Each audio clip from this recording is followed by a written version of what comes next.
Welcome to Bupodcast.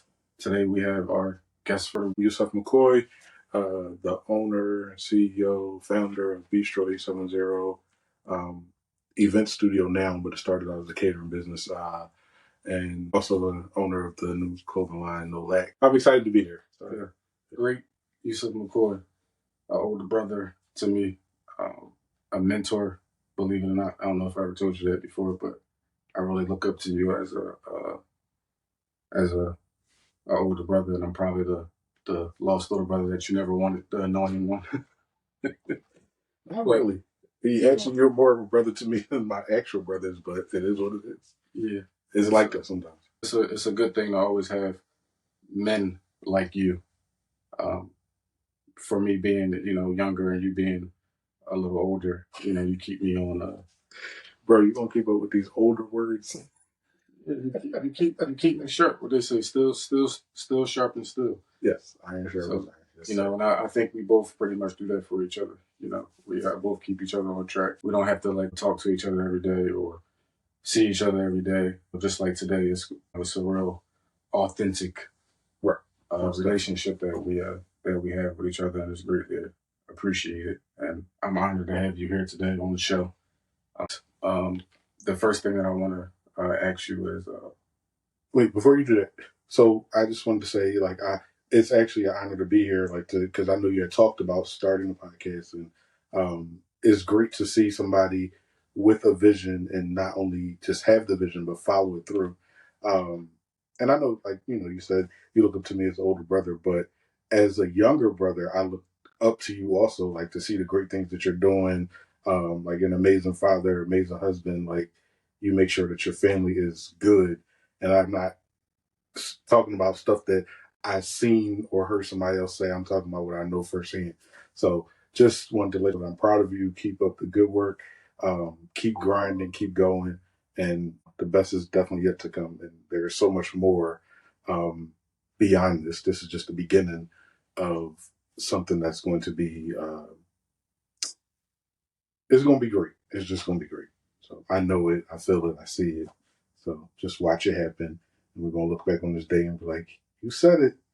And I'm like, yep, I'm always right. Manifestation. Thank you. I appreciate that. It's always good to hear those words, and hear somebody saying that, they're proud of me and, encouraging me to keep going. Coming from situations that I've been through in my past, having somebody that really see past that, and and pushes me and motivates me to keep going. And I'm definitely gonna keep going because I'm doing it for my family. I'm doing it for my kids. It's a struggle, man. Every day is a struggle. Every day is something different, but I got to keep going. God is good, and I feel like through Him, I've been able to accomplish as much as I accomplished because of Him. Family, friends, and just really staying dedicated and motivated. Most definitely. To push through. So why do you think Black men go through things alone? So that is that's not only a good question, but it's a kind of a taboo question because nobody ever likes to talk about it. It's very underrated. It's something that we definitely never talk about. I don't think nobody ever asked me that. I don't think nobody ever asked me, why do I fight my battles alone? Right. And we always hear people say, oh, they pretty much say you suffer in silence. And it is, I feel like it's mostly because of the response that you end up getting. Sometimes the response is just like, oh, it's going to be all right, it's going to be good. But it's also who you confide in. You can confide in the wrong person because everybody that says they're your friend or calls you friend or brother is not always that. You got people out here that'll literally bite your back out and then never really have your best interest, or they have your best interest until you do better than them. So I can say from firsthand, why do I fight my battles alone? Because a lot of times I feel like nobody's going to really ever give me the answers that I need. So if I sit with it long enough and I internalize it and I think about it, 9 times out of 10, it's something that um, if I would just take the time and pray about it, wait for an answer, wait for a response, um, then I'll get what I need. But then the other parts of it is while we're waiting and while we're praying, when you got friends like you, brothers like you that you could go to and be like, yo, this, that, and the third. I know that there was one time I called you and I was in the car at my job and we talked about something and you gave me the advice that I needed, not necessarily that I wanted, because I didn't want to hear what you were saying, but what you were saying was exactly what I needed to hear. So that's the kind of friends that we need. That's the kind of support system that Black men need. As brothers, as friends, like we need somebody that's not going to BS us and just be like, all right, this is what you should do and pacify you and kind of pat you on the back when it's really like you need to be kicked in your ass. Yeah. Like you're wrong. And that's what you told me. You was like, you're wrong. Think about what you're doing and make the right decision. And I was like, nope, I'm not going to do it. But then I actually did do it. So in the long run, sometimes we want to fight and we want to wrestle, but when we get genuine truth and genuine advice from somebody that has your best interest, then it makes it easier to accept it. You might fight it for a little bit, but at the end of the day, it's like, all right, this is what I really need to do because this is the best thing to do. Not just keep on going with the flow and wait until all the balls drop in the air and then you're just stuck. So those are the kind of support systems that we need, which would make life easier if we had somebody, or I guess if you knew what the outcome would be, which is never going to be the case. Yeah. If you knew what the outcome would be, then it would be so much easier to just be like, all right, I'm going to open up and I can just pour my heart out to somebody, stand up straight, hold your shoulders back, and then I got this. I can make it through. I'm a beat it. But the bad part is you never know what you won't get from somebody if you go to the wrong person. So I know that's it's always that fear of not knowing what to expect when it's really time to open up when you're ready to talk to somebody. Because I know for me, I really fought that for a long time, a long time, a long time. I'm probably since like 2009, 2010, just dealing with things in the dark by myself, not being comfortable in my own skin, being able to trust somebody, right, to tell them my past and what I went through and what I'm dealing with because I was afraid that they was going to judge me or they was going to be biased or they was going to look at me like how the statistics do, how the statistics try to make us out to be. And I'm more than just a statistic. I'm more than just a number. And it took me a long time to really understand that. A lot of it is because of my wife, because of my mom really pushing me to do therapy. Mm-hmm. And doing therapy, I found healing. Yeah, most definitely. I found acceptance. I was able to shut some doors. Right. And God was able to open a lot more doors for me because I was able to find that acceptance. I think as Black men, we all, not even as Black men, but Black people, we're so scared of therapy. Like, and I feel like the reason why is because as a group of people, we are just scared to be vulnerable. We always feel like we gotta be tough, we gotta be on it. Like that vulnerability, a lot of people are not able to deal with. Like you go to therapy, you really gotta be willing to say, all right, this person is not gonna judge me either way. They're just gonna sit, they're gonna listen. And if you think about it, it's really just an outlet. Because a lot of times the therapist won't do anything but sit there and every now and then they'll interject with a question that makes you think, but it's not a question that would make you feel judged. It would just think about what I just said, and then after you think about it, it's like, oh wow. And after it's all over, you just think like, oh, I really had the answers all the time, like within me.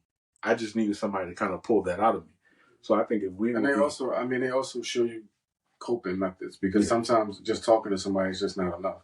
Sometimes you need to be able to talk to somebody and for that person to talk back, right, and not just sit there and just listen. Like sometimes you need somebody that's actually going to listen to you, understand, and then also talk back and respond and show you and teach you how to deal with the things that you're telling them. Right. Anybody can talk to you. Right. Anybody can listen, but if you're going through something, whether it's depression, anxiety, uh, stress, trauma, having somebody that actually cares and that's listening and that's actually going to give you advice that's actually going to help you. Yeah. Coping methods is Right. is very, very helpful.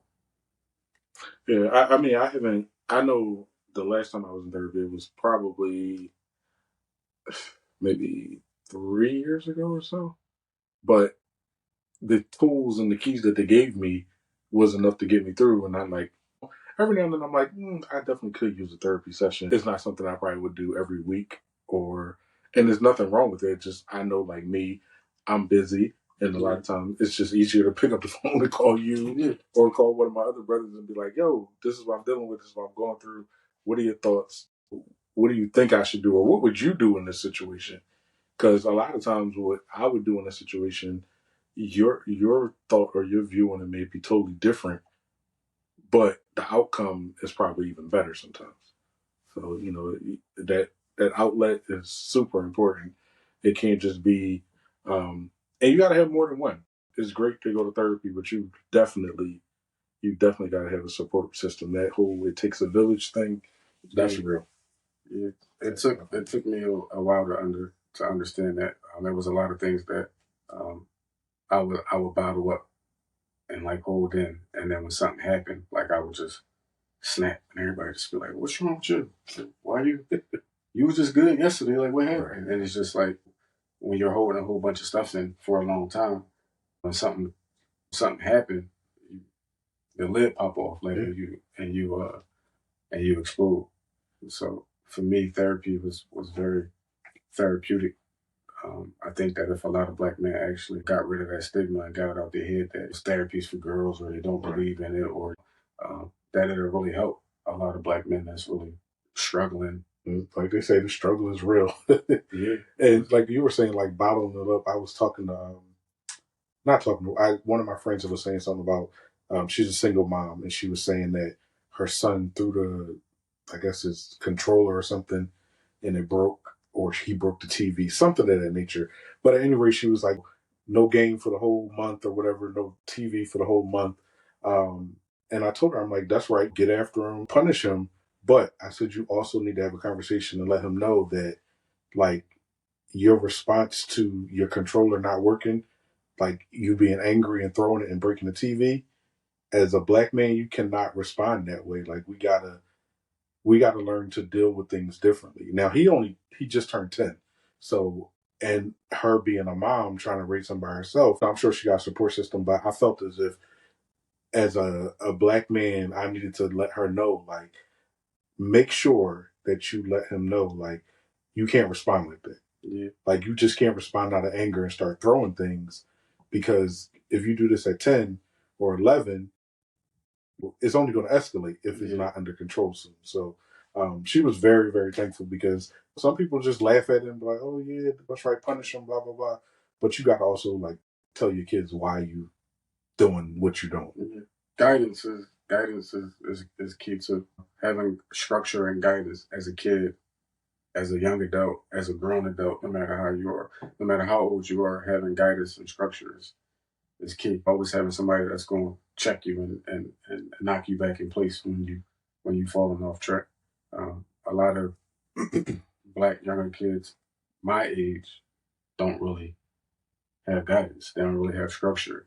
They don't really have parents that really care. Like if you don't have parents that care, you out here doing whatever you're doing because there's no structure.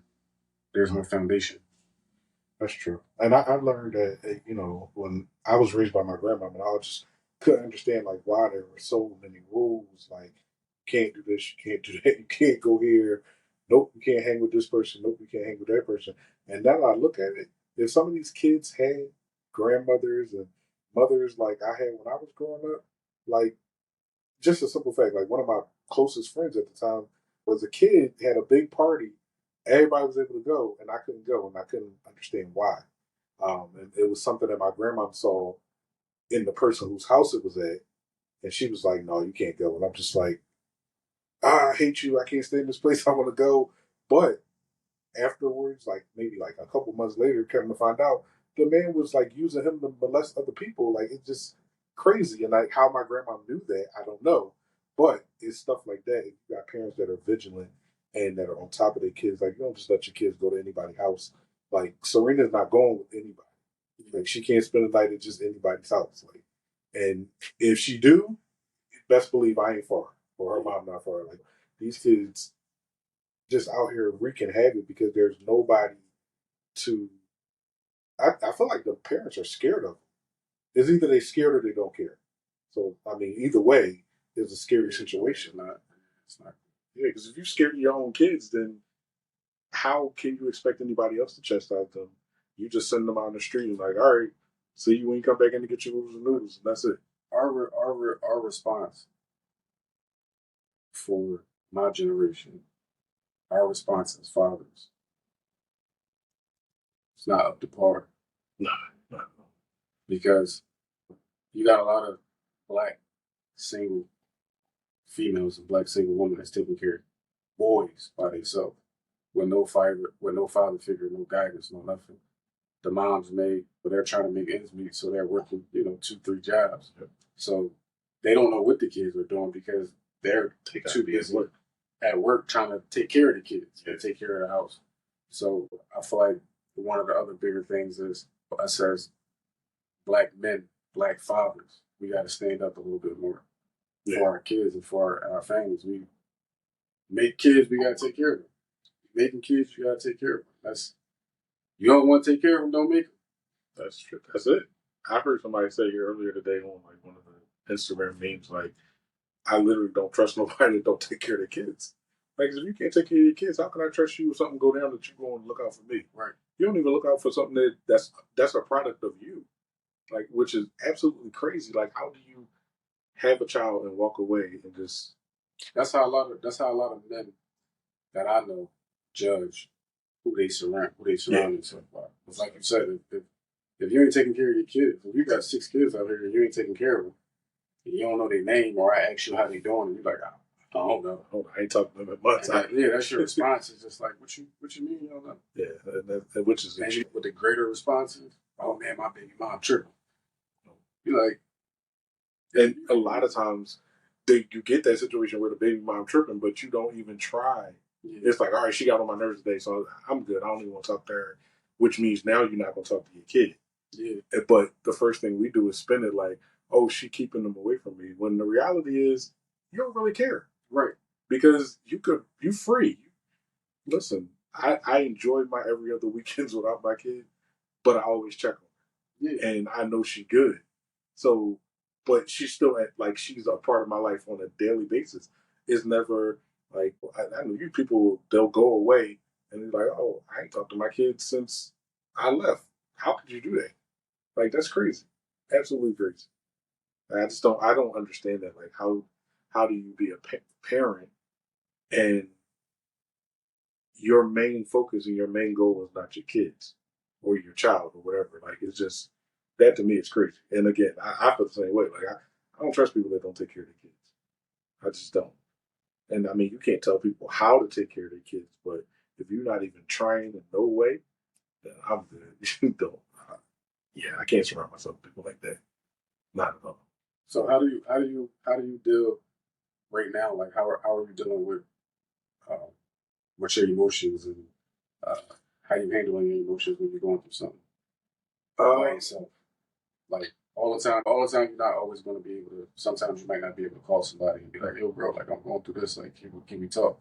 But like if you're just going through something and you may just want to be by yourself. You may not want to call me. You may not want to call somebody else. You may just want to try to fix it on your own. Like, what do you like? How do you? So I can say lately I've been on my just alone kick, like, and the way I usually deal with things like that, I like to walk. I'll go to the gym, get in the pool, like literally clear my head. We gotta get together on that part because I keep saying I done bought me a whole workout outfit. And for real, like I got the shorts, I got the man tights and all that to go. And I told myself like this year I was gonna work uh, on self care for myself. That's important. And this right here, like what I'm doing, this podcast, is therapy for me. That's good. This is my therapy. Instead of me talking to a therapist, like this is my way of getting it out, and helping other men come and just talk about it, also be about it, and we can bounce ideas off of each other to figure out like you may be doing something therapeutic that can help me. Right. Like if you're going to the gym, go to the gym together because I'm not gonna go by myself. I'm not gonna go by myself. I only go and need somebody to push me and be like, yo, bro, like, come on, we go to the gym. Like strategically, like if every whether it's every day, once a week, once a month, like if I get somebody that's really gonna like push me to go, then I'll go. Yeah, that's the hardest part is like trying to motivate yourself. Yeah. And like I said, I'll go when I need to clear my head. I'll go get in the pool, but I don't know that I always want to get on the machines and I don't want to lift weights. Now, when it comes to working out, as far as the whole part of you, like your mind, body, and soul, I can get on my bike and that'll cover all those avenues. Like, because my mind is clear and I can think easier, especially if I'm out and open. Like, I know there's a lot of people that like to ride the stationary bikes, but I literally like to go to the art museum, ride around the water, and just literally don't talk to nobody, don't listen to no music, just clear your mind. And then once your ride is over, like you literally have a clear path, you feel energized, and then you can make better decisions. So whatever it is that I'm usually dealing with, that's how I handle it. I, jump on my bike or put my bike on the back of the car, ride down to the art museum, and it usually takes me about probably 2 hours to ride around. I think it's 8 miles, and it helps a big great deal. Like all like your emotions, all of that. Like it just you're not frustrated anymore. Your mind is clear. You're super energized, and you're ready to just take on whatever the task is that was bothering you. And then maybe after that, you might feel like, okay, I could use a little advice, but that's how I handle it on my own. Like when I'm in a quiet, or sometimes I just sit in the house, don't turn the TV on, just sit on the couch and just breathe. Sometimes you just gotta do that. Maybe sometimes no lights, just breathe. Just breathe and kind of meditate, pray, whatever it does. I know for me, like just being in the dark or just being in the house in the quiet and praying, it makes things so much better. You get clear understanding, clear answers, and it motivates you to want to do better and be better. So that's my way of coping with it. I mean, you got 2 dogs, 2 kids, and a wife. How do you deal with it when it's your turn to say, all right, I need to take time for Eric. I need to figure out something for Eric. Because as fathers, like we wake up in the morning, it's like, I need to do this for my family. But very rarely do we get to take the time for ourselves, whether it be an hour. You can't just be like, up, I'm up and I'm out. You can't do that. So what is your way of coping with that and how do you deal with that? I just deal with it. I really don't have the time to really take for myself. Like I really don't have the time to take for myself because I have 2 kids, a wife, 2 dogs. My job takes a lot of my time. I come home, I'm with my kids, I'm with my wife, so I don't really get too much downtime. Right. The most downtime that I probably get is when I'm in a car driving to work and when I'm in a car driving home. And I really take those moments in the morning, depending on what time I leave the house, whether it's a half an hour or 40-minute drive. Most days, some days, I just ride in silence, had the windows cracked, the sunroof cracked, and I would just let the wind come in, and I kind of like meditate and kind of like pray and just prepare myself for the day, and that's really how I handle everything, and I just do it on the way to work. and on the way back to work. And when I come home, I leave whatever happened at work outside, and I try to come in my household with a different type of attitude. But I really don't have the time to really focus too much on myself because I got a lot of stuff going on. I got a lot of stuff that I'm responsible for. Like I can't just. My son is 3, my daughter is 10. Like they're at an age where they need my undivided attention every day. So like for me to even come down here to the to my little studio and try to have time for myself. My son, he just was in here, Yeah, right. So they're always with me. So it's really hard for me to really try to find that time for myself. Right. My therapist always told me this was something that we always talked about when I was in therapy. Taking time for myself, like even if it's 10 minutes, like tell them, look, Daddy needs 10 minutes. Like, give me 10 minutes. Go downstairs and just do whatever I want to do for 10, 20 minutes, and then come back up because I look at it like I never really had to decompress. I never really have a time to decompress. So like my brain is constantly gone. Which in turn really messes with your sleep and your rest.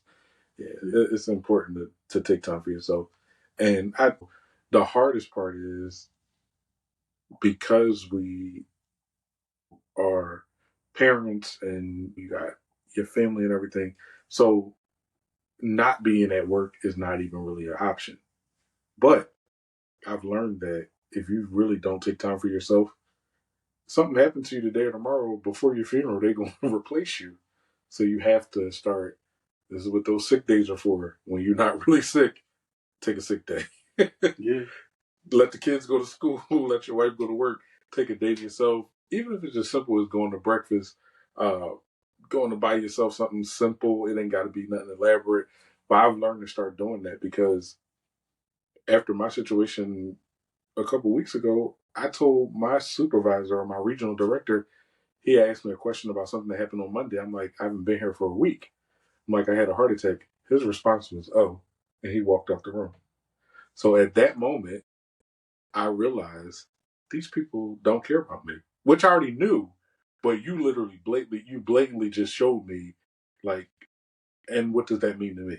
So his response to me telling him what my situation was, and again, it's all about the response. Because even if you didn't care, you could have just been like, "Oh, well, I'm glad you're all right," um, and then I would have accepted that even better than you just saying, "Oh," and you walked out the room and never returned to even say anything about the situation. So I said, "Listen, it is what it is. I'm literally going to do the bare minimum. I'm gonna show up. I'm gonna watch Netflix and I'm gonna eat snacks until it's time for me to go home. This is my plan. Netflix and chill at work. Yeah, because at the end of the day, if y'all don't care about me, then why should I care about y'all? Now, I do care about the residents, and I'm gonna make sure that the residents are good. But when it comes to y'all asking me questions or answering the phone, I'm good. Don't call me. This is not a company cell phone. Don't call my cell phone. You want me, call my desk. Like, you literally, with these people, um, you have to set boundaries because if not, they will run you raggedy and then you'll be done. Like, I never had any of these issues before I started working here. So this is the bulk of my stress. Then I have to internalize, which is what I've been doing for the last 2 weeks, trying to figure out what's more important. And at the end of the day, I know that God's going to provide. So if I decide I'm gonna pray, and the Lord tell me, all right, it's time to move on, then I know that I'm good, and He got me. So I'm not gonna move on my own free will and my own thoughts, because if you leave it to me, I would have quit a long time ago. I mean, you already know that. Yeah. I will, and I don't do no 2 weeks, no. And as a director, you got to give a whole month and a half. Why would I give you that? Because I could walk in there today or tomorrow, and y'all be like, it's not working out, so we're gonna let you go. So yeah, I don't owe you 4 weeks. I don't owe you nothing. I quit. That's what I owe you. And I might not even do that. I just won't show up no more. And I'm not telling anybody to do that. I'm just saying that's what works for me. Because y'all literally don't care. And it's one thing to know it, but then to really like hear it that was literally a slap in the face. It was a slap in the face. So I've learned that you gotta, like your therapist said, you gotta take that 20 minutes for yourself, or call out sick and be like, I can't do it, or I need to work from home today. There's a nice little office here. Work from home. Some days you gotta do that, and I know it's a little harder for me because I run a hotel. I can't. It's nothing that I can really do at home to make sure that my hotel is running. I have a very strong leadership team. So the days that I'm not there, they make sure that the hotel is running successfully as best as they can. They don't really bother me and things like that. But I can't work from home. I can respond to emails and all that type of stuff, but I can't physically. It's a hands-on situation. It's a hands-on situation where like I need to be there, and I've always been built like put people first. I've always been like put people first. Like people.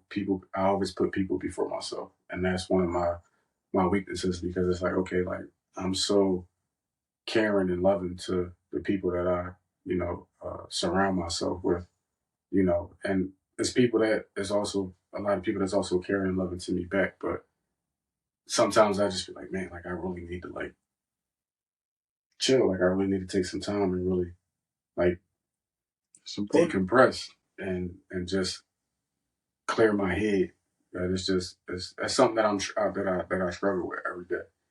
Just to try to like find that time between my job, my family, and me. Yeah, there's always a hard balance, but like you really got to think about the fact that you can't pour from an empty glass. So, and I know we talked about this before. Like, if you keep on going and going and going, giving and giving and giving, then once you're empty and you don't got nothing else, you can't be nothing for nobody else if you have nothing for yourself. So, just like when you're on a plane, they tell you take care of yourself first, put your own mask on first, then help the next person. They never say take care of the person next to you, then put your mask on because you're no good to anybody if you don't have that same oxygen or whatever coming from the mask. So you literally gotta do for Eric before you could start doing for everybody else because you're no good to nobody if you're not here. Like, what you gonna do? Yeah, you could leave some money behind, but that's about it. You could leave property behind, but that's it. But if you're gone, then that's it. Like nobody cares about money or property if they don't have the person. So you really, and I know we talked about this before, and this is always one of our biggest, and the only argument we ever got. I'm like, dude, you got to start resting. That's always going to be because that's just I've been like that for too long. Like I've been like that for too long. That's just me. That's who I am. I like to take care of people. I like to be the provider. Like I that's just it's me. It's how I was raised. It's how my parents raised me to be that way. Like so. Sometimes I do. Like I said, I do feel like I do need to take that time. And again, like I speak very very highly of my therapist, Ayana. Shout out to her because she really helped me. I've been through probably before her. I think I went through like 2 or 3 therapists. Yeah, and I was just like, man, I don't know. Like, I told Charmaine, like, yeah, this ain't working for me. Like, I'm done. Because it got to be a good fit. Yeah, but when I linked up with her and we started talking, like, it took as it always does. It takes a while to kind of build that bond and build a relationship with somebody to really feel comfortable to really open up. But it wasn't no rush into it. Like she wasn't like pressing me to open up. Like it was just real, genuine, authentic. She was being who she was, and I was being who I was, and we both were comfortable. And she made me comfortable to where there was no bias, there was no her. She wasn't judging me. Right. She was just giving me real honest feedback and really listening to me and really giving me ways to cope on what I was telling her. Even though I'm not in therapy no more, like what she taught me really stick with me. Like so, anytime I'm going through something, I may not really decompress, but I always go back to her coping methods, like what she told me and how to handle certain situations, so that I don't fall back into that dark place that I was at before I started seeking therapy. So Right now, I'm not in therapy anymore, but like I said, I really utilize the tools and the resources that she gave me to kind of stay above float. And I think that that's the ultimate goal. Like, if you could step away from it for a while, but all the things that they taught you, or all the things that she taught you, that you can use them in the times when you need them. I mean, I feel like that's a therapist's goal. Like, all right, it's like, all right, I gave you what you needed. Now I'm gonna push you out the door, and you are always welcome to come back. But use these tools, use these methods as much as you can, and as much as you need them to get through these things. And then if you have a rough day, or a day that's rougher than what you can handle, boom, give me a call. We could talk through it. We could go through it, and then we'll work on some tools that'll be a little bit better. So, I mean, if you got a therapist like that, then that's the best guy. Because if you could walk away with tools that'll help you get through the things that you're dealing with, that's it. That's where it's at. Yeah, she really is a good therapist. Right now, the only reason why I'm not in therapy no more is because she took another job to be to do therapy with children. Okay. And when I found out that she was leaving, I just was like, I kind of shut down just a little bit because I was like, man, like you taught me a lot, Right. and we just started to really and then now you leave it, and I got to start all over with somebody else. I said, that ain't gonna work. But her teaching, what she taught me. See, we're all teachers and leaders in life, but we also gotta know how to be students when we need to be students. Right. In my position, like I'm a general manager, right? By career, that's my profession, but I'm also a student too because Right. I also listen to my team. Yeah. They also teach me things, just like I teach them things. You have to be open to be able to accept teaching. Right. So like I said, she taught me a lot. I was her student. And if you can't, you can't be a leader unless you know how to follow. That's just point blank period. No matter what position you're in, the president, you can't be a leader if you can't follow. Like, that's just it. And everybody needs to be teachable. Like, you still, no matter how old you are, you still have to be able to learn and never feel like, oh, I know it all. Nobody can teach me anything. But once you get in your mind, like, I'm willing to learn, or I'm willing to open up and listen, then you're in a good place. But definitely, to be a leader, you gotta know how to follow. That should be like leadership 101. Yeah. Like, you can't lead if you can't follow. That's just period, because you have to always listen to what the people behind you are saying, and that's gonna make us all go forward if we can all work as a team. But yeah, you definitely got to be able to follow. That's important. So I know, like, I know we were talking about like how kids, as far as we don't get to,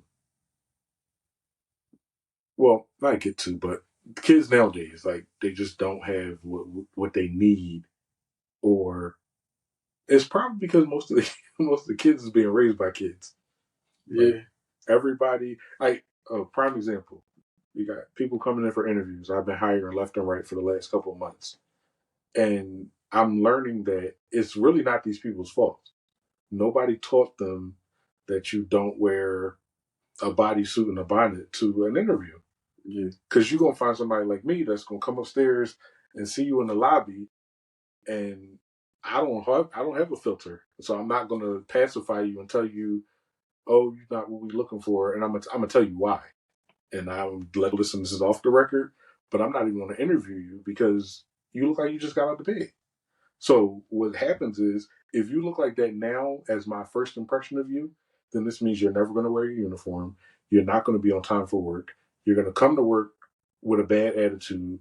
You're going to bring to work your home issues, and you're not going to care for these residents. So this is why I'm not going to hire you. Like, I'm not just going to come up to the desk and be like, and I mean that's good because you're a leader, you're a director. That's where I struggle with because I'm one of those type of people. Like, if somebody walks into an interview that looks like that, yeah, I'm gonna speak on it and say, like, obviously you shouldn't dress like this coming to an interview. Right. But I look at it a little bit deeper behind, like, okay, like, yeah, you coming in here looking like that. It's a reason why, because you probably don't have somebody that's really telling you, like, yo, this is how you should dress for an interview. So I look at it like a little bit of guidance. Let me take a chance on this person. Let me take a chance on this person to see, like, if maybe it's something that I can teach them, something that I can show them to prepare them for the future, to know, like, okay, like, you can't come to a job interview looking like that. Right. Give you a uniform, give you the tools and the resources that you need, show up to work on time, and your uniform and be prepared to work. That's where I struggle at, because I give a lot of people opportunity, too much opportunity. I get that. Sometimes I'm not gonna say sometimes, majority of the time they come back and bite me, because I took that chance. So I have to get a little bit better with that, and in my position and my profession, because I really, like I said, I just like to help people, man. I like to help people because I care. I know what society is like, what the economy is like, and I see somebody that's struggling, like I try to help them instead of like kicking them away or. So you don't. So I look at it in another way. I see what you're saying, and I get that, and that is it. But then it ends up becoming a cycle, because you give them an opportunity, and then again, it's like, all right, I gave you the opportunity, I gave you the job, I gave you the tools and the resources, but you did nothing with them. So what I would do is, like I told the young lady, I'm like, I'm not going to interview you because X, Y, Z. But if you want to come back and try this again another time, now if you come back the same way the next time, then I know that this is you. There is no helping you, because I just told you this is why I won't interview you. Yeah. So I gave you what you needed, and then sometimes, like, some of these people, you can't even tell them, like, hey, this is not, because then the first thing they want to do, they want to cuss, they want to argue. Listen, I already have a job, so I'm not about to let you. And I've learned that even with writing people up and having to fire people, I'm not firing you. You're firing yourself, because I've given you chance after chance. Because at my job, you got to have like 4 write-ups before you can get fired. If you leave it to me, some people, it's just simple things. You come to work, you clock in, and you disappear for hours. So no. I'm gonna ask you another question, solely based off of work and our professions, because we're both leaders, and you're a leader in the food industry, and I'm a leader in the hospitality industry. But this question is again something that I struggle with. Is I feel bad for my people. And when I say my people, I mean people of color. I tend to hire people of color knowing that it's a possibility that they may screw me over in the end. It's something that I really, really struggle with, because I do it because like I said, I try to help them. But then they create this thing where they feel, because they play the race card, where it's just like they automatically think, oh, I'm black, I'm in a higher position, we cool, give me a chance. You hire me, give me a chance, bro. Yeah. And then they come to work. They come to work late. They doing whatever they want to do. They're not in uniform. They're not doing this. They're not doing that. What's your take on that? Like, do you feel the same way? I did, until I learned that, unfortunately, if we lead with our heart and not our mind, then we end up getting screwed over. So you literally have to put the heart part out of it. Now, I'm not saying be cold and ruthless, but you have to just literally start thinking with your mind, like, first impressions are everything. And then 2, okay, if I gave you a chance and I hired you, are you going to apply yourself? Like, I've learned to read people. I've learned to rely on my discernment and just pay attention. And you read people. I've had people come in, look at their resume, look at their application, ask them a few questions. For instance, if I'm hiring a cook and you don't know what a roux is, that's the end of the interview right there. Because if you can't make a soup, then you can't work here. I don't know what a roux is, but I'm not a cook. I was going to say, but that's not your profession. So, like, what is a roux? It's equal parts fat, equal parts flour. It's a thickening agent. So, like, if you was making a soup or a stock or gravy or something that need to be thickened, boom, use equal parts fat and flour, and then that's going to thicken it. But if you, as a cook or someone that's applying for a cook's job, you don't know that. Like, I gave a guy a chance. He worked at one of the pizza stores, and he currently works for me now. But while I was gone, all hell broke loose. It's like, oh, he don't show up for 2-3 hours after he was supposed to be here. Then you got a story about your baby mom, or you got now you're homeless. When did this happen? But you just bought somebody a plate of food. Where did you cook this at? How are you homeless? You didn't make it here. You bought this in from home. So it's just like people will use you if you let them, and you literally got to start like just pay attention with your eyes, like not let your heart lead you when it comes to that stuff, because people will literally run all over you if they see like the slightest amount of softness. Like, he ain't gonna be mad if I come in an hour late, or my shirt's wrinkled. He ain't gonna say nothing. He gonna be cool with it. What's Eric? He younger. He cool. He like us. No, because at the end of the day, when you don't do your job, there's somebody over me that's going to say to me, why didn't XYZ happen? And somewhere there's always a chain of command. Yeah. So when you start falling down on me about you not doing your work, and it becomes me and my family and my career over you and this just job that you have, then it's a big difference, because they don't care that it's your career, and they don't care that you got 2 kids, a wife, and 2 dogs. They don't care about that. And you'll even say to them, like, listen, I need you to get it together, because they're starting to bother me about your performance. And then, I'm going to get it together. Next day, you do the same thing. Then that just shows me you don't care. So if you don't care, then I don't care. You fire yourself. So that's my take on it. Don't lead, don't lead or hire with your heart. Them sob stories is all great and dandy, but I don't want to know about your home life while I'm interviewing you. Let's talk about your skill set. Let's talk about your mindset when it comes to work, your work ethic. How many times do you think you're supposed to be late? We all got situations and issues that come up during the day.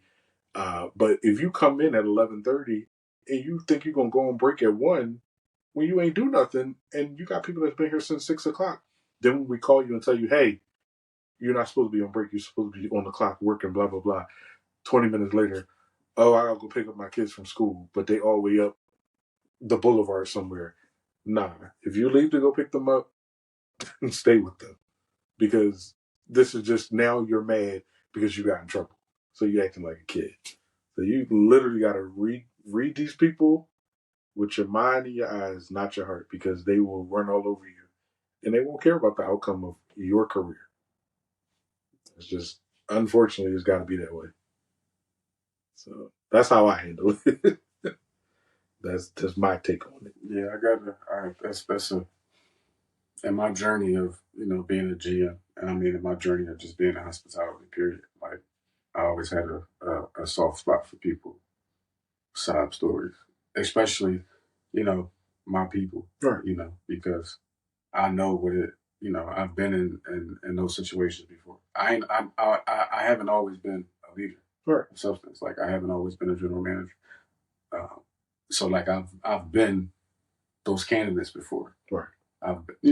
Obviously I never showed up to an interview with a do-rag on, but I was taught a little better than that. But I've been on the outside of that. Like, I've been on the other side where a lot of people didn't really want to take a chance on me, not really knowing the industry, not really ever really experiencing certain things, and I had a lot of different people that wouldn't give me a shot because I wasn't a seasoned GM. Mm-hmm. So I had some people that really took a chance on me. So like, that's why my heart is so big when it comes to giving people opportunity, because I really was one of those people that really didn't have those opportunities. Yeah. So I see, like, if I'm in a position now of power to be able to help people and help my people, that's what I try to do. But I have to just get better at really observing and really, like you said, first impression, and really not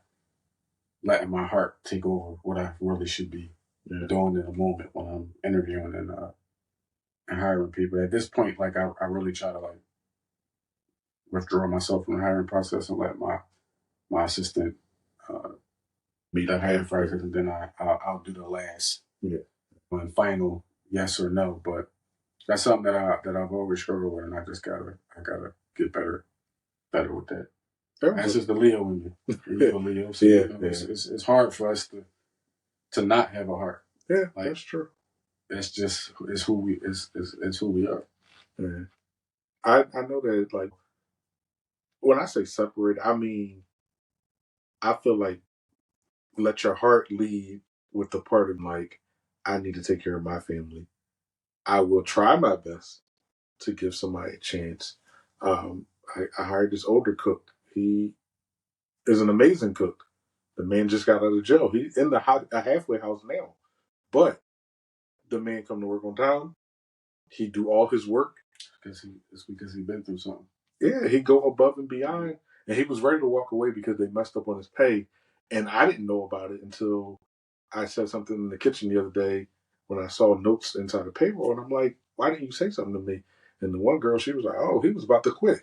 I'm like, "All you had to do is come talk to me, and then we could have went downstairs, fixed it right away." But I told him, I said, "I rectified it. Your pay is going to be fixed. They're going to give you what they owed you from the last, 3 weeks of you being here, and you're going to be good." So he was smiling, he was happy because all this man wants to do is get back into society and get his life back on track.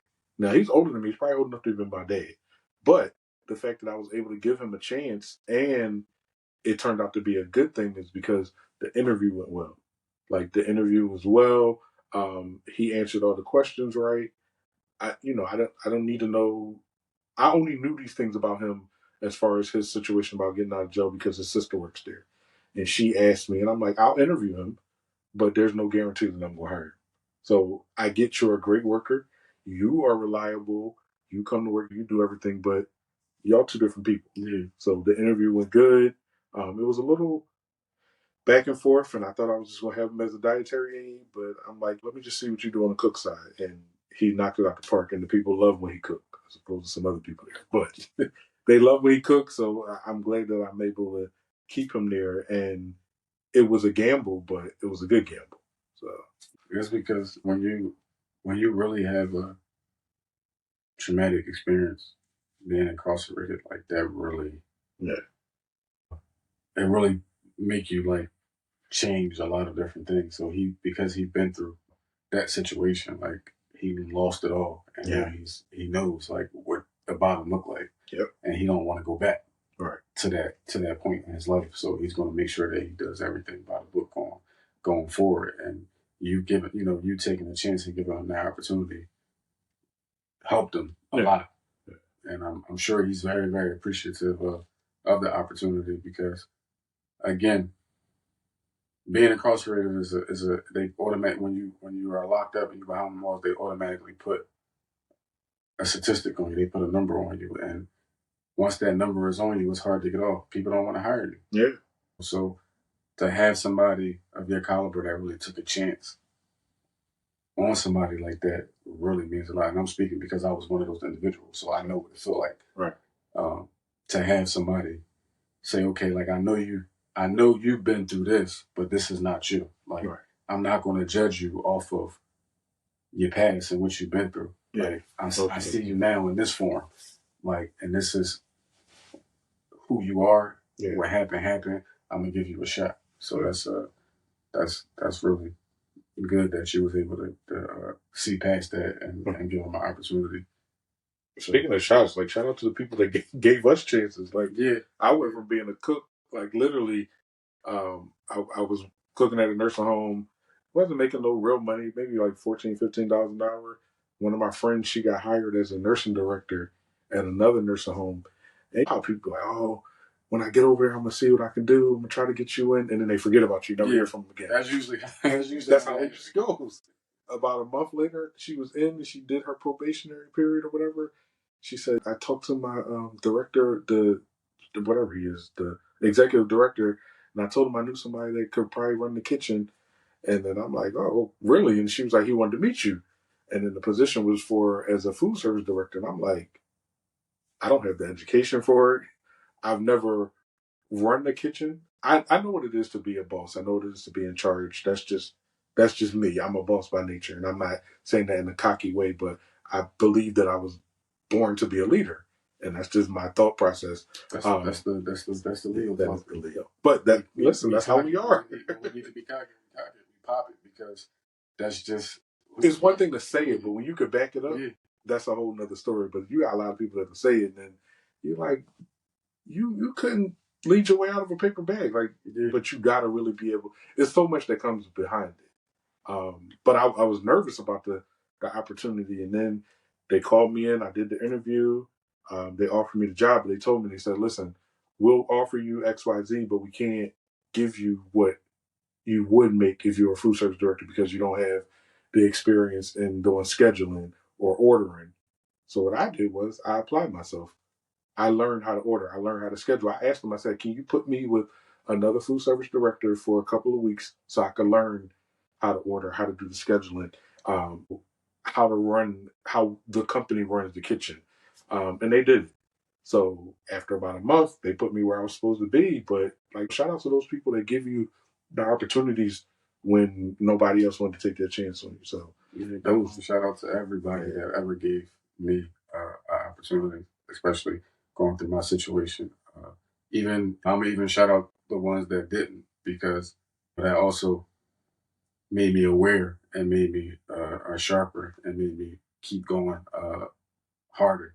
It kind of motivates you even more. Yeah. Like pushes you more to even want to do better. Like every no to me is like just another step higher. Because if you're telling me no, then that means there's something better for me. And that's what I had to learn, because sometimes people look at no's as like this is the end all tell all, but every no is not always. I used to do that for a long time. Yeah, well, I'm glad you got out of there. Yeah, every no that I heard, it used to really like crush you. Be like, "Damn, never gonna find a good job. I'm never gonna find a good job because of my past." Like, but eventually I was able to shake that funk and really, get myself together, and I'm here. Yeah. Entrepreneurship, like, you are a boss at heart. You have a few businesses, a clothing brand. You had a restaurant. You had 2 event studios. You got 1 right now. What some tips and pointers you can give uh, to other entrepreneurs out here that's whether they're doing clothing business or whatever type of business that they're doing, to actually stay motivated and keep to it? Because I know you don't have to work. Like, you have you have 2 businesses where you could really make money off of it and really fall back and not really have to work for nobody at all. But you're working because that's what you want to do, not because that's what you have to do. So what's some pointers and tips you can give to other entrepreneurs that's out here? So the biggest one is customer service. Customer service is key no matter what business you do. Whether you cutting hair, braiding, I don't care if you clean sneakers. Customer service is everything. And I literally pride myself in customer service, because you got a lot of people out here, like with my event space. If you call me, say if you call me at an inopportune time, if you call me now, I'm in the middle of this interview, but as soon as I'm done, I'm going to text you and say, "Hey, we're past our business hours, but I can get back with you tomorrow morning. Please shoot me XYZ." People love that, because if I'm going to spend my money with you, I need to know that you care. Like, I need to know that you, like, even if you have 90 other clients, I need to feel like I'm top priority, even if I'm not. Everybody wants to feel like they're at the top of your list. Everybody wants to feel like they're your number one and only client. So it takes a lot, but you have to make whoever your target audience or your clients are, you got to make them feel like they are the only one. That's the top one. I ain't gonna say it's the top one, but that's one of the main things that small businesses and entrepreneurs, we lose out on a lot of clients and customers, and you don't get repeat clients, which is more so even better than having new people. Because if you have somebody that's willing to come back to you and spend their good money, their hard-earned money that they work for, time and time again, then that means you're doing something correctly. So that's important. And consistency. You got to be consistent. You can't offer something one day and then say, hey, I'm making some mac and cheese today, and the next time you order is totally different. You got to be consistent in your business completely. Like if I come one time and it's clean, it needs to be clean every time I come because that's what I'm going to expect. Yeah. That's what I'm going to look for. My expectations now are that I'm going to come into a clean space. I'm going to be able to have my event, and then I can call you next time when I want to have something. Or if I order something from you, it's going to be the same way every single time. So those are the two top things. And my own personal one, pay your tithes. Pay your tithes, pay yourself. Tithing is extremely important. It just is. And I don't know, I know everybody got their own religious beliefs, but me, I believe in giving, and that's just me. I'm a giver by nature, but I believe in paying my tithes, or giving my tithes, I should say. So those are my top three. Those are the top three keys to me having a successful business, or being a successful entrepreneur for over 15 years. So I'm not new to this. This is something I've been doing. Like I literally started in my grandma's kitchen just selling cheesecakes, and that went from that to catering for a neighbor, and that went from her telling somebody to somebody else. It was some bumpy roads along the way. I remember one time I was like, I'm not doing this no more. Yeah. I remember. So the restaurant that you had on was it 63rd Street. I know that was a first one of the first restaurants for you, right? Mm-hmm. Let's talk a little bit about how it came about, and how did you go from doing the restaurant to now event studio? So the restaurant part, I always wanted to have my own restaurant. It literally started in my house. Let's say maybe 10, 11 years ago. Decided, hey, I'm going to turn the living room into a restaurant.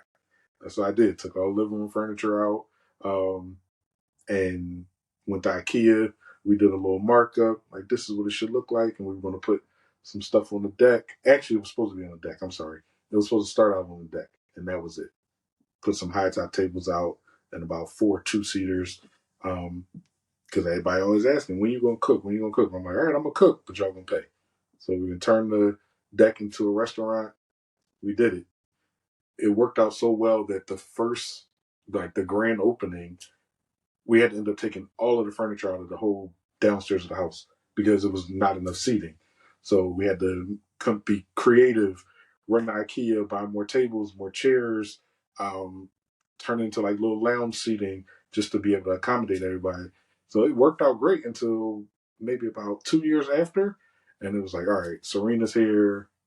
I can't have a baby in the restaurant. Like, how you gonna raise a kid only being upstairs in the room?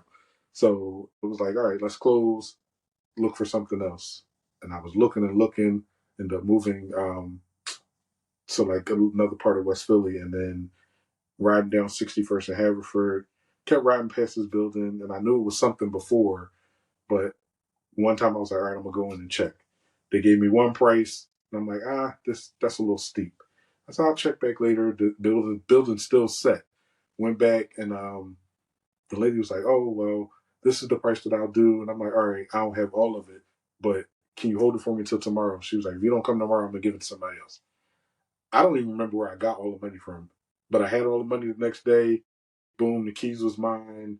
And I gave myself 30 days to get everything the way I wanted it. I think I got the keys December 1st, and I wanted the grand opening to be New Year's night. And it worked out. Like, it just worked out. Like, I literally believe in like exercising your faith. Like faith without works is dead. So you literally gotta be willing to put in the work. Like you gotta be willing to. So I bust my behind. I was there night and day. I spent all of my money. Like this came from the muscle. This wasn't no loans. It wasn't no PPP. This was from the muscle and working hard and saving. It took some nights of eating oodles and noodles and hot dogs and beans, but guess what? It did exactly what I needed to do. Um, and that was it with the restaurant. Now it wasn't easy. It wasn't easy, but it created a huge following. And I still had people asking me when I'm opening another restaurant.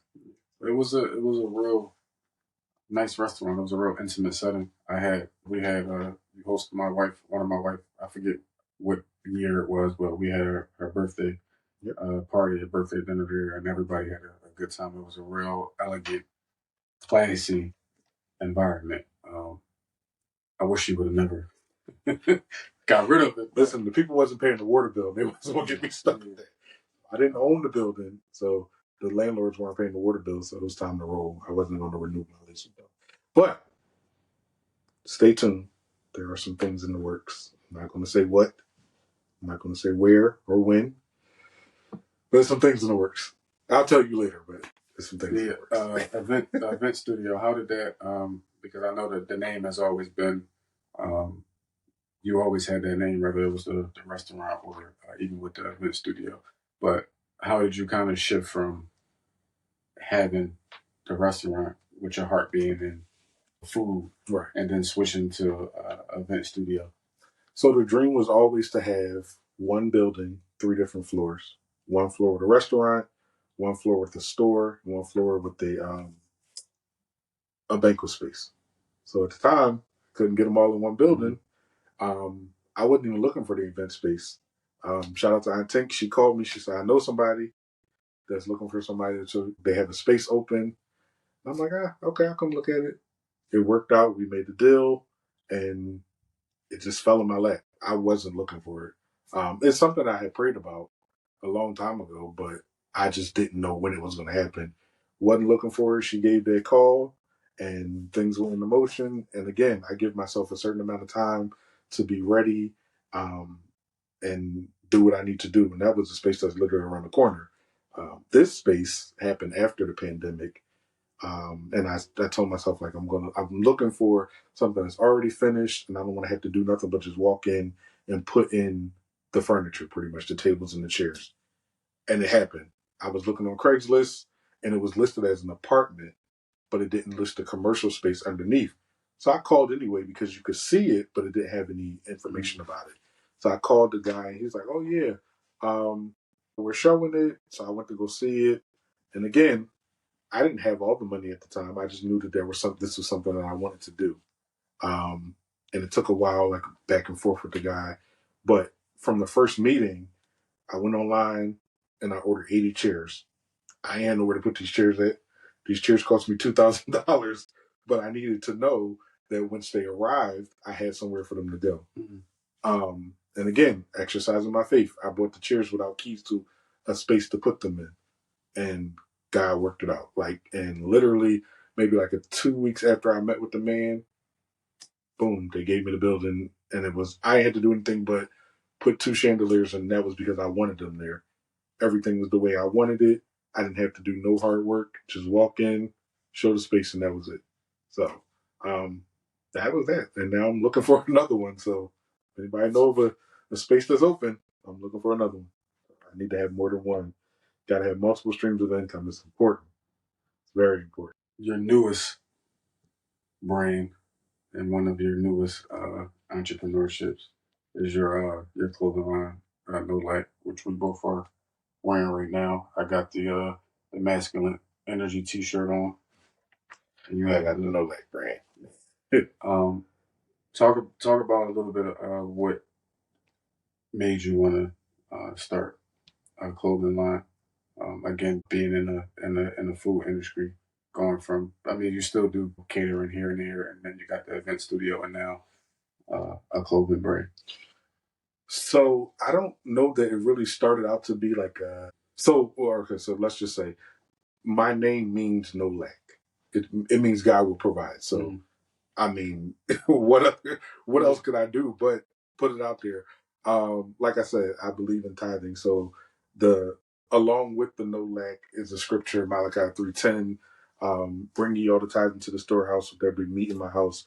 And prove me now here, which saith the Lord of hosts. So it literally, I, in my heart of hearts, believe that we were not meant to lack. We weren't meant to struggle.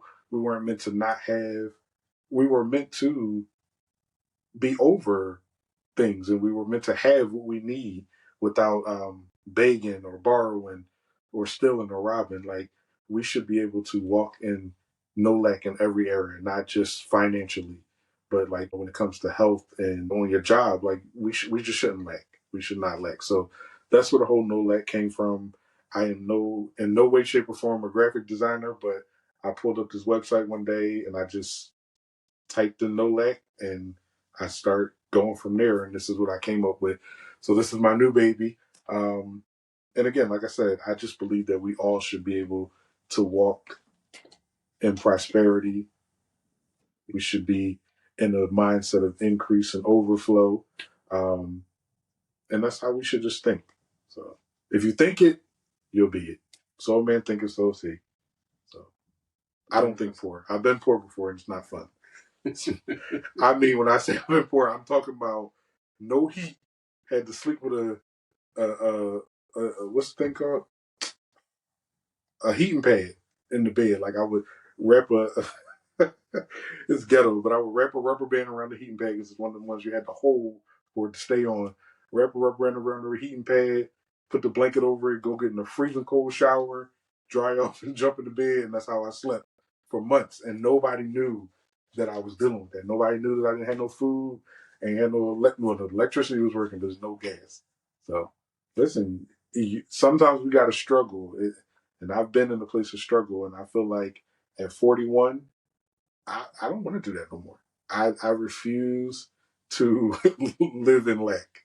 Just refuse. So you spoke a little bit about customer service. Was one of your top things when it comes to being entrepreneurship. I've a lot of people do clothing and make clothes and t-shirts and hoodies and things like that. But when you came here today and you gave me my no lack gift bag with 2 shirts and a hoodie, it came with a letter that most vendors don't provide their customers with. It's something very different, and it's something that I believe is very, very appreciative of the people that are purchasing your item, because this is your touch. It's not just you taking money from people and giving them a product. You're also giving them service and letting them know that this is your brand and that you appreciate them uh, supporting it. We have You got the no lack water bottle, and then this is what the letter looks like. Real professional. Again, like I purchased a lot of clothes from different vendors, and I never received something. And everybody's letter is personalized. Yeah. Your name is on your letter.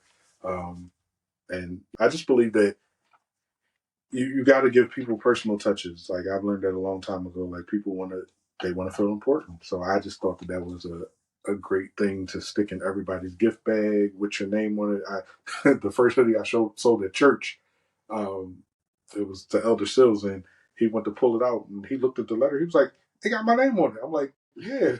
I said, "As soon as you told me what you wanted, I signed off on it.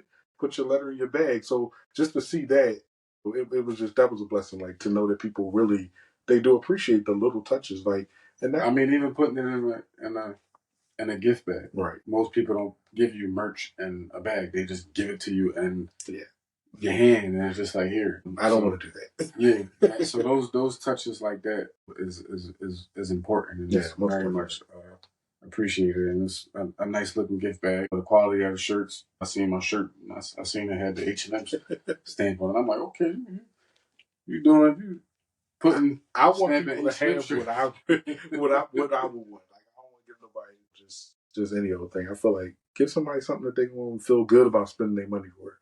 Because I can't ask you to spend $30 on a sweatshirt and then it's something that's going to fall apart the first time you wash it. So you gotta give people good quality. Quality over quantity. It's important. Very important. My entrepreneurship, I had a cleaning business, and it was very successful when I first started off. I started off in, I think, like 2019. Me and my wife, and very time consuming. Yeah. Trying to run a cleaning business and be a full time father and husband, and also a career professional in hospitality. It was a struggle. I wasn't really able to focus all of my attention on it. So it kind of swindled away from me a little bit. I had contracts where I subbed them out to uh, another cleaning business, and I really had them do all the cleaning for me. I wasn't really as motivated as I should have been because I didn't really have the time, the tools, and the proper resources to really be successful. So I kind of just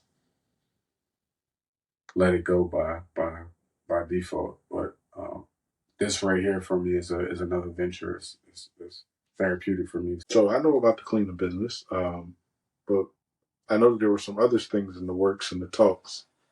I won't put them out there, but don't just let your dreams fall by the wayside. It doesn't mean that you got to put it all into it now, but keep on writing down what you want. Keep on, like, I think sometimes as men, we feel like, oh, journals are for girls. No, write the vision, make it plain. Literally, my first business started with me just writing down what I wanted. Like, I know my pastor, she told me, write the vision, make it plain. Not just like, I heard that before. And she said, no, literally write it down. The next day is when I went to IKEA and I did the thing on the computer. And every now and then it pops up on my Facebook memories. And it just reminds me whenever I get these visions and these dreams, just like I know you have visions of other things that you want to do, not only this, but again, multiple streams. So the other things, even if you can't jump right into them right now, just start writing them down and pray about it, meditate on it. Like it's going to happen. Yeah. It's a lot of things that I've thought about, that I thought about doing, that I never really carried out because I was always trying to find my niche. Like I feel like I was still trying to like find my niche, like to really see what was for me and what I wanted to do. This right here is my niche. Yeah. Like it's therapy for me. Like I'm not looking for no money off of it. I'm not looking for views, likes, followings, any of that. I really consider this therapeutic. Like this is a authentic conversation that we're having. It's normal. Yeah. It's not nothing fake about it. Like it's normal. And just that's enough for me. Right. Because having these type of dialogues and having these type of conversations is an outlet for me. Yeah. Therapy. Yeah, that I don't really get on a daily basis. So when I'm doing this, like it's really therapy for me. It's healing. It's touching. It's helping. So listen, I'm willing to come back whenever. Listen, we can have a whole. It's definitely not the last time. But again, this is Bupodcast, and we're going to close out today in prayer. I want you to close us out of today's episode in a small prayer, if you will. So, Father, we thank you for allowing us to gather today to just be able to dialogue and get things off of our chests and talk about things that are important, not only to us, but things that will reach the nations, the masses. God, we thank you for Eric's vision. We thank you that it won't just be here in this spot. This is just the beginning of what's to come. We thank you for the future endeavors, God. We thank you for this podcast reaching somebody and helping somebody just by knowing that they don't have to deal with their situations in silence. They don't have to suffer in silence, but they can turn to someone that they appreciate and that they know that will respond in a manner in which will help them move forward. Father, we thank you for the man that Eric has become, the father that he is, the husband that he is. God, we speak increase and overflow in his life, even now as we sit here on this couch, that you will blow his mind with the desires of his heart, God. We just thank you for every open door, every way that you will make. God, we ask that you would close doors that mean no good to him and that you would show him the people that are in his corner, God. We thank you for favor. We thank you for increase. We thank you for your protection. And we just praise your name, God. We ask that you would get me to my destination when I leave safe with no hurt, harm, or danger. We bind all accident demons. And we loose your protection. In Jesus' name we pray.